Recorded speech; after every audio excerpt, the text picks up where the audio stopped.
హైదరాబాద్ మల్కాజ్గిరిలో టీఆర్ఎస్ ప్రచారం జోరుగా సాగుతోంది. వినాయక్ నగర్ డివిజన్ పరిధిలోని పార్టీ అభ్యర్థి మైనంపల్లి హనుమంతరావు ప్రచారం సాగించారు. బండచెరువు ప్రాంతంలో మైనంపల్లి సతీమణి వాణి ప్రచారం చేశారు. అభివృద్ధి కోసం టీఆర్ఎస్ ని గెలిపించాలని కోరారు.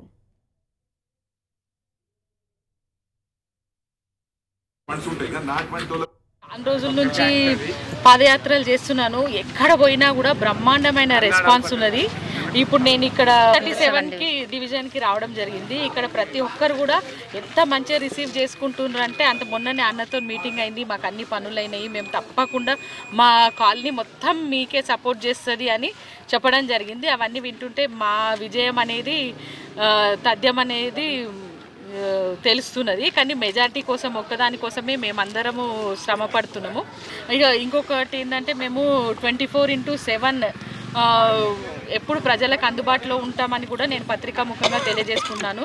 మా సేవా ట్రస్ట్ నుంచి కానీ ప్రభుత్వం తరఫు నుండి కానీ ఎలాంటి సంక్షేమ పథకాలు వచ్చినా వీలైన వాళ్ళందరికీ చేయాలనే దృక్పథంతో ఉన్నాము. కాబట్టి మాకు మెజారిటీ ఒకటే ఇదని నేను కోరుకుంటున్నాను.